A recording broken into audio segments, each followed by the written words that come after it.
Assalamualaikum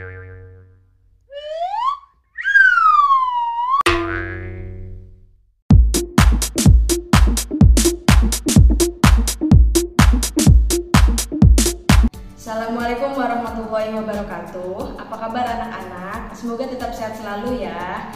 Bertemu lagi dengan Ibu Azizah. Kali ini kita akan belajar tentang kedatangan bangsa-bangsa barat ke Indonesia. Apa sih latar belakang kedatangan bangsa barat sehingga mereka berlomba-lomba untuk datang ke Indonesia? Nah, kalian masih ingat ya, pada video pembelajaran sebelumnya Ibu telah menjelaskan tentang keunggulan ekonomi di Indonesia. Ternyata baik sekali ya keunggulan ekonomi di Indonesia, sehingga memacu mereka bangsa-bangsa barat tersebut untuk datang berlomba-lomba mengeksploitasi sumber daya alam yang ada di Indonesia. Mau tahu lebih lanjut tentang apa sih latar belakang kedatangan mereka ke Indonesia? Yuk kita bahas di video pembelajaran kali ini. Nah anak-anak, kali ini kita akan membahas tentang latar belakang kedatangan bangsa-bangsa barat ke Indonesia. Apa saja sih kira-kira faktor pendorong bangsa barat itu datang ke Indonesia? Memang ada apa sih di Indonesia? Nah kali ini kita akan mempelajari ada apa ya di Indonesia.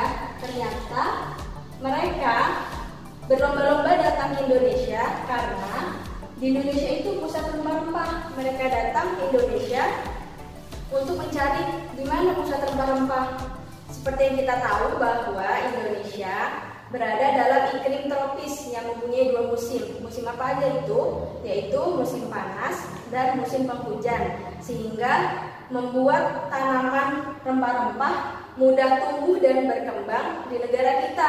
Berbeda dengan di barat atau di Eropa yang memiliki 4 musim. Musim apa aja itu? Musim panas, musim dingin, musim semi, dan musim gugur. Dan karena perbedaan musim itu di bangsa barat, di wilayah barat atau di wilayah Eropa, sangat sedikit sekali persediaan rempah-rempah mereka. Berbeda dengan di Indonesia yang mana rempah-rempah sangat mudah tumbuh dan berkembang di negara kita. Maka dari itu kita harus bersyukur nih, ternyata Indonesia itu kaya sekali ya akan sumber daya alam gitu. Lalu kalian tahu nggak sih apa itu rempah-rempah? Rempah-rempah itu seperti yang kita sebut seperti bumbu dapur. Apa contohnya? Kemiri, lada, cengkeh, dan biji pala. Untuk apa rempah-rempah? Kenapa mereka mencari rempah-rempah dari Eropa sampai ke Indonesia? Ternyata rempah-rempah di sana dijual dengan harga mahal karena langka.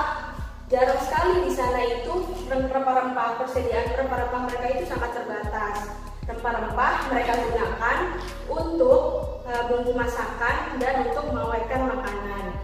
Lalu motivasi mereka datang ke Indonesia juga karena yang lebih kita kenal dengan semboyan 3G atau 3G. Apa G yang pertama?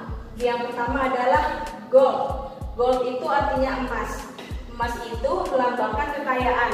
Jadi mereka datang untuk mencari pusat rempah-rempah di Indonesia yang mereka beli dengan harga murah, lalu mereka bawa ke negara mereka dan bisa mereka jual dengan harga tinggi. Nah, itu makanya disebut dengan mereka mencari kekayaan.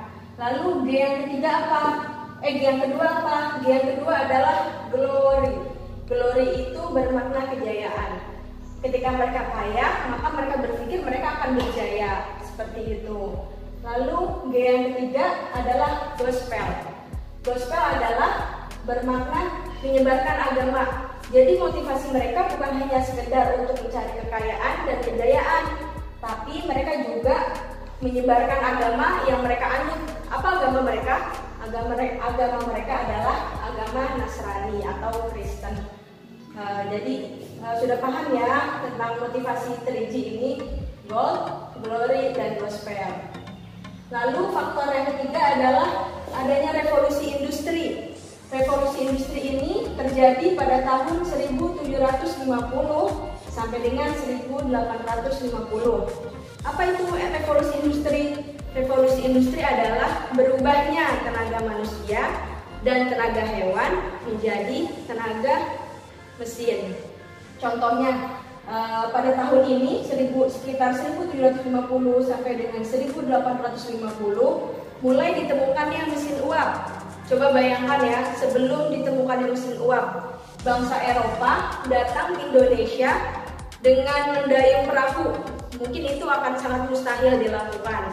Namun setelah ditemukannya mesin uap itu adalah mesin pendorong kapal, sehingga mereka tidak perlu mendayung lagi. Mereka hanya perlu menyalakan mesin uap itu dan kapal bisa berjalan.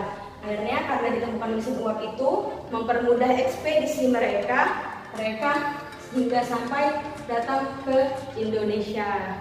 Nah, pembahasan kali ini tentang kedatangan bangsa-bangsa barat ke Indonesia. Jadi kita telah membahas tentang faktor apa sih yang melatar belakangi mereka datang ke Indonesia. Kali ini kita membahas tentang kedatangan bangsa barat ke Indonesia.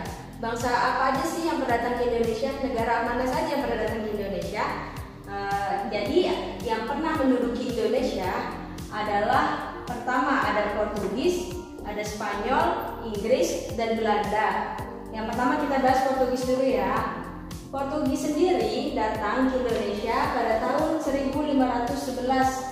Pertama kali mendarat atau pertama kali berlabuh di Malaka. Kalian tahu Malaka di mana?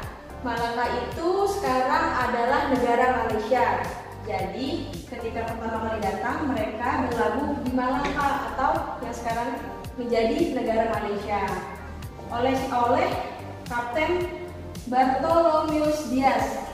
Pada tahun 1512, Kapten Bartholomeus ini melanjutkan perjalanannya hingga sampai di Maluku, di Pulau Maluku. Lalu yang kedua adalah bangsa Spanyol atau negara Spanyol yang dipimpin oleh Kapten Sebastian Elcano. Kapten Sebastian Elcano ini bukan hanya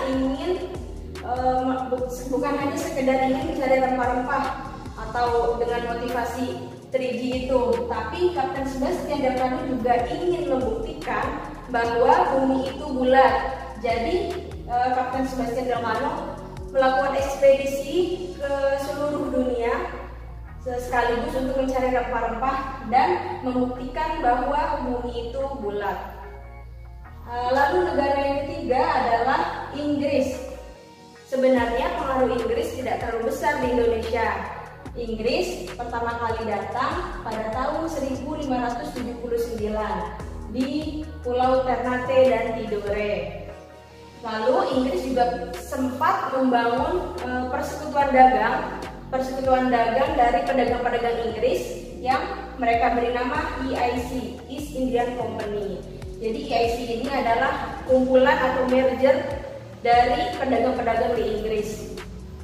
Bangsa barat yang keempat yang pernah menjajah Indonesia adalah Belanda.